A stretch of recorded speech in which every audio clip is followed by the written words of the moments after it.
Man, I pull out my luck no jutsu one more time, just to get Ishmael in a one-time pull. But the issue is, I don't know how to play her at all. Low-key, Virgila could come up with another guide because I'm really in need of it, not gonna lie. Are you fucking kidding me? You need a new vid already?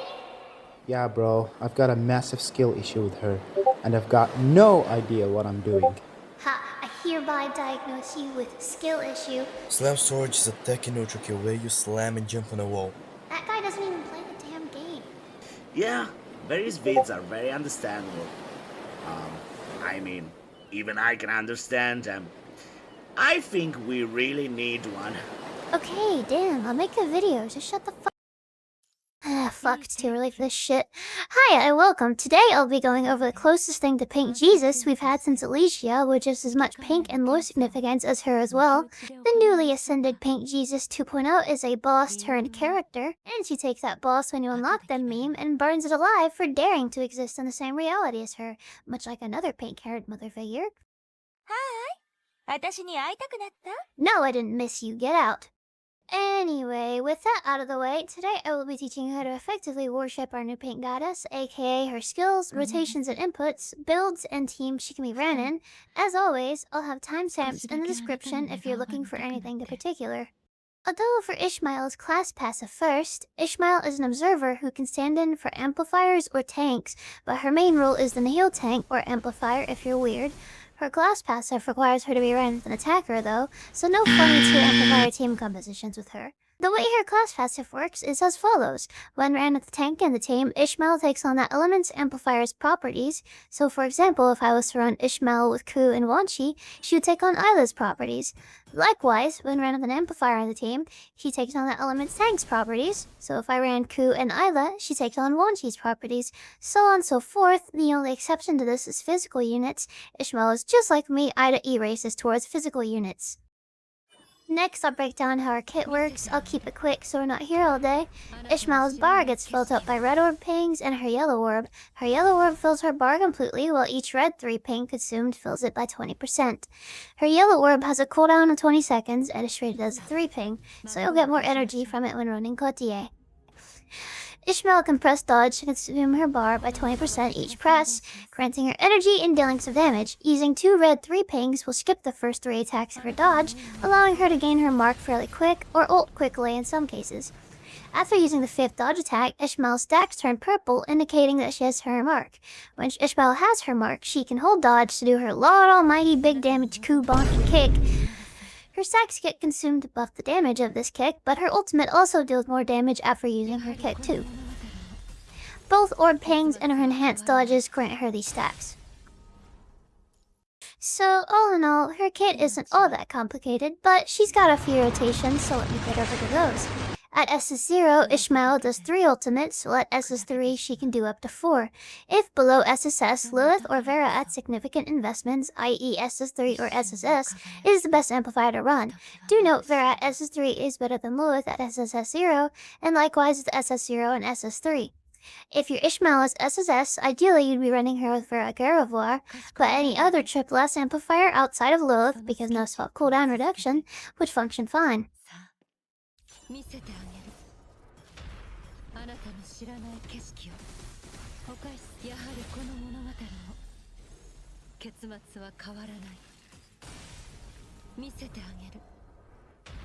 あなたの知らない景色を。他やはりこの物語も結末は変わらない。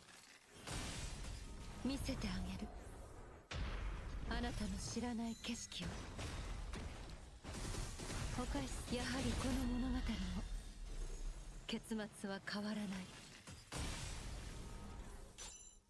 見せてあげる。あなたの知らない景色を。やはりこの物語も結末は変わらない。見せてあげる。あなたの知らない景色を。やはりこの物語も結末は変わらない。見せてあげる。あなたの知らない景色を。他しやはりこの物語も結末は変わらない。見せてあげるあなたの知らない景色を。他しやはりこの物語も結末は変わらない。見せてあげるあなたの知らない景色を。やはりこの物語も結末は変わらない。見せてあげるあなたの知らない景色を。やはりこの物語も結末は変わらない。見せてあげるあなたの知らない景色を。他しやはりこの物語も結末は変わらない。見せてあげるあなたの知らない景色を。未練なく生けるチャンスを。やはりこの物語も結末は変わらない。見せてあげるあなたの知らない景色を。他しやはりこの物語も結末は変わらない。見せてあげるあなたの知らない景色を。他しやはりこの物語も結末は変わらない。見せてあげるあなたの知らない景色を。やはりこの物語も結末は変わらない。見せてあげるあなたの知らない景色を。他しやはりこの物語も結末は変わらない。見せてあげるあなたの知らない景色を。やはりこの物語も結末は変わらない。Now that we have Ishmael's rotations out of the way, I'll get over to her builds and my resonance recommendations. When ran in the Nihil team, Ishmael runs 4 of her signature set Silkthoth. This is a Lovecraft ripoff, isn't it? And 4 Cultivate, or 4 Kuriko if you want to use her shady new name, Crystal Games didn't even implement correctly. When ran as another Elements amplifier, she runs 4 Da Vinci and 4 God of War. Ishmael cannot trigger Einsteina for any element other than the heal due to her QTE only dealing the heal damage. When ran as another Elements tank, please don't do this, she runs 4 Silkthoth and 4 of the Elements set, example 4 Silkthoth and 4 Shakespeare, or she can still run 4 Da Vinci and 4 of that Elements set. This can complicate her rotations to get her shred fill out in Warzone, but if you're broke enough to get use out of this, I don't think you care, and she works fine as a QTE slave in this role at least. And lo and behold, my almighty Crackstash Zaza build. This set is a niche set for some 0-second pain gauge clears, so only build plus hyper between it if you're an absolute slut for higher pain gauge scores. As for memory resonance recommendations, for the Nihil team set, she'd want to run 6 attack and 6 ultimate. For her stand-in sets, she'd prefer class passive, as she is not going to be dealing any significant damage, and the Crackstash Zaza build runs the same resonances as the Nihil team set. Ishmael's signature is really nice to have, as it gives her more orb coverage as well as better support role capabilities. Her weapon resonances change depending on her role, so I'll go over each one individually and however many resonances you would need for each role. As the Nihil tank, Ishmael only wants deadline timing to function. Shred is of course nice to have as well. Incandescence or Matrix Lightning work as a third resonance, but it's way less priority than the other two.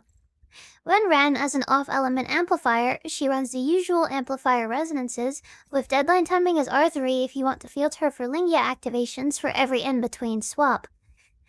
As an off-element tank, she just needs Shred and maybe deadline timing if you field her. Resonant Echo can work as R3 or a stand-in for deadline timing in Pain Cage. So all of this considered, R2 is the best stopping point in my opinion, as it grants her the best balance of flexibility and strength in her main team. Ishmael's best in slot placement is the Nihil tank alongside Luna Oblivion as the Nihil attacker, and your best amplifier as the extra Lingia plus Da Vinci carrier for the team. I'll make a separate guide for Nihil team rotations or any other teams in the future. Ishmael's next best placement is a stand-in amplifier for other teams who you might not have the amplifiers built up for yet. Her worst placement definitely has to be as a tank stand-in because of how it may complicate her and her teammates' memories outside of her being used as a QTE slave in Pain Cage. As for beta broke teams, Nihil doesn't exactly function without Luna's passive converting everything to Omni Elemental buffs/debuffs, but if you insist on Ishmael being your only Nihil DPS, or in other words, you broke shit, God, who put this profanity filter on me? She should be ran with your best amplifier and best attacker. The attacker really won't matter much in the grand scheme of scores, as they're mostly there to alleviate Ishmael's downtime. As for her ranks and what they do, SS0 allows her to function with more damage in her ultimate state, her first ultimate taking less energy to cast, and she gains orbs from her enhanced dodges during her yellow orb special state. Ishmael's SS3 buffs her ultimate energy regeneration and allows her an extra ultimate per swap if she wants, and causes her whole dodge in base form to give her mark. SSS increases the damage bonus of her stacks and how quickly she will deplete Nihil shields. Both SS3 and SSS increase her support values, her buff and shred, with SSS allowing her access to either QTE cooldown reset on swaps or a 3-second reduction to swap cooldowns. SSS Plus is just flat out damage bonuses. SSS3 buffs her ultimate damage, so it's nice to have, so either stay at SSS3 or push the full SSS Plus. My personal recommendations for free-to-play is SS0 and R1. If you got resonances to spare, just go ahead and push that R2, it's really nice to have. If you like Ishmael or just have more currency and or selectors to throw at her, SS3 is a nice pickup due to the buff to her ultimate damage, potential 4th ultimate, and slightly different rotations, as well as having an alright increase to her supporting capabilities. SSS is of course really strong. Cooldown reduction and bigger damage for her and her teammates. Whales or Ishmael Simps should absolutely just grab it for a massive buff to their Nihil team scores. And if money isn't a concern, SSS3 or SSS Plus is a good stopping point if you're looking to get up there on the leaderboards. So with everything out of the way, my final thoughts on Ishmael is that she is a very flexible character and has a great value for anyone who might be missing out on characters for specific team slots. Nihil, in terms of meta scores, doesn't do the greatest, however she is still plenty powerful when used correctly. And nope, no personal yapping this time. I've got more videos to edit, and Lola's next. I'm already behind, so I'm gonna get to that as soon as possible. With this entire thing out of the way, I hope you enjoyed, learned something, or had a laugh, and until next time, bye bye.